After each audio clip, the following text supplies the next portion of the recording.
रंग होती एक हरा पत्ता था दिखानी यहाँ दरख्त का। हरा पत्ता अम्मी जी, लो हरा पत्ता ले लो, ले लो जी। ये हरा पत्ता ते पुत एक मैनू सुकाया पत्ता भी दिखा। सुक्का पत्ता ओ थल्ले पे है। ले लो जी, आ सुक्का अम्मी जी।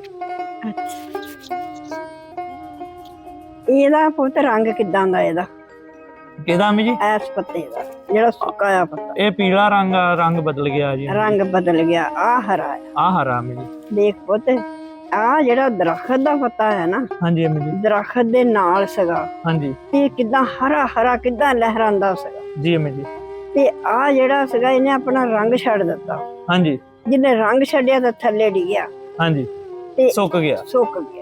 ਮਕਸਦ ਪੁੱਤ ਮੇਰਾ ਇਹ ਆ, ਜਿਨ੍ਹਾਂ ਨੇ ਮਿਹਨਤ ਦੇ ਨਾਲ ਤੁਹਾਨੂੰ ਪਾਲਿਆ, ਜੀ ਅम्मी ਤੁਹਾਨੂੰ ਇੰਨੀ ਬੁਲੰਦੀ ਪਰ ਲਗਾਏ, ਜੀ ਅम्मी जी। ਤੁਹਾਨੂੰ ਸਾਰਾ ਕੁਝ ਪਾਲ ਪਲੋਸ ਕੇ ਕਾਰੋਬਾਰ ਤੇ ਲਾਇਆ ਹਾਂਜੀ ਕਿ ਤੁਸੀਂ ਆ ਕੇ ਉਹਨੂੰ ਸਤਾਉਣ ਲੱਗ ਪਏ, ਰੰਗ ਬਦਲਣ ਲੱਗ ਪਏ ਤੇ ਰੰਗ ਬਦਲਿਆ ਤੇ ਥੱਲੇ ਡਿੱਗੇ। ਹਾਏ ਹਾਏ ਹਾਏ। ਕਿ ਜਿਹੜੇ ਦਰਖਤ ਦੇ ਨਾਲ ਪੱਤੇ ਆ ਨਾ, ਹਾਂਜੀ ਉਹ ਦੇਖ ਕਿੰਨੇ ਹਰੇ ਆ। ਉਹਨੇ ਰੰਗ ਨਹੀਂ ਬਦਲੇ। ਹਾਂ ਮੇਰੇ ਉਹ ਬੱਚਿਓ, ਮੇਰੀ ਉਹ ਬੱਚਿਓ, ਦਰਖਤ ਦੀ ਕਦਰ ਕਰਿਆ ਕਰੋ, ਇਸ ਮਾਂ ਬਾਪ ਦੀ ਕਦਰ ਕਰਿਆ ਕਰੋ।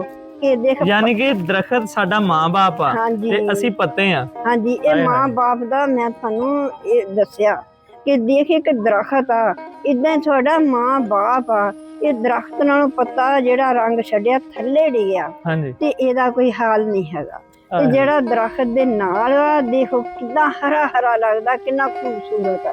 ਜਿਹੜਾ ਮਾਂ ਬਾਪ ਦੇ ਨਾਲ ਸਲੂਕ ਨਾਲ ਰਹੂਗਾ, ਹਾਂਜੀ ਇਨਸ਼ਾਅੱਲਾ ਤਾਲਾ ਉਹਦੇ ਹਰ ਇੱਕ ਕੋਈ ਕਦਰ ਕਰੂਗਾ, ਕਾਮਯਾਬ ਰਹੇਗਾ, ਕਾਮਯਾਬ ਰਹੂਗਾ, ਚੜਾਈ 'ਚ ਰਹੇਗਾ, ਚੜਾਈ ਤੇ ਰਹੂਗਾ, ਬੁਲੰਦੀ ਪਰ ਰਹੂਗਾ।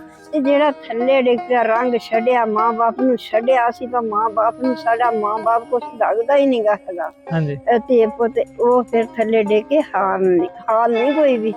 ਮੇਰੇ ਬੱਚਿਓ, ਮੇਰੀ ਇਹ ਵੀਡੀਓ ਪਸੰਦ ਕਰਿਓ ਕਿ ਮੈਂ ਤੁਹਾਨੂੰ ਇਹ ਸਮਝਾਉਂਦੀ ਆ, ਇਹ ਦਰਖਤ ਵਾ, ਇਹ ਤੁਹਾਡਾ ਮਾਂ ਬਾਪ ਆ, ਜਾਂ ਤੁਹਾਡੀ ਸੱਸ ਵਾ, ਜਾਂ ਤੁਹਾਡਾ ਸਹੁਰਾ ਆ।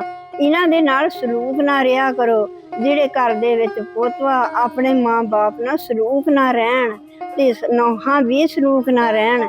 ਦੇਖ ਜਿਹੜੇ ਨਾ ਰੰਗ ਬਦਲ ਲੈਂਦੇ ਆ ਫਿਰ ਡਿੱਗ ਪੈਂਦੇ ਆ, ਜਿਲੇ ਲੋਕਾਂ ਦੇ ਪੈਰਾਂ ਥੱਲੇ ਆਉਂਦੇ ਪੈਰਾਂ ਦੇ ਥੱਲੇ ਆਉਂਦੇ ਆ ਤੇ ਕਿੱਥੇ ਕਿੱਥੇ ਰੋਲ ਕੇ ਇਹ ਗਲੀਆਂ ਦੇ ਕੱਖ ਬਣ ਜਾਂਦੇ ਆ। ਤੇ ਜਿਹੜੇ ਦਰਖਤ ਦੇ ਨਾਲ ਆ ਉਹ ਪੱਤੇ ਕਿੱਡੇ ਸੋਹਣੇ ਆ। ਜਿਹੜੇ ਆਪਣੇ ਮਾਂ ਬਾਪ ਦੇ ਕਦਮ ਚੁੰਮੂਗੇ, ਮਾਂ ਬਾਪ ਦੇ ਨਾਲ ਰਹੂਗੇ, ਉਹਨਾਂ ਨੂੰ ਇਨਸ਼ਾਅੱਲਾ ਤਾਲਾ ਕਮੀ ਨਹੀਂ ਕਿਸੇ ਗੱਲ ਦੀ ਵੀ ਆਉਣੀ। ਵਾਹ ਵਾਹ। ਉਹਦੇ ਇੱਕ ਹਰਾ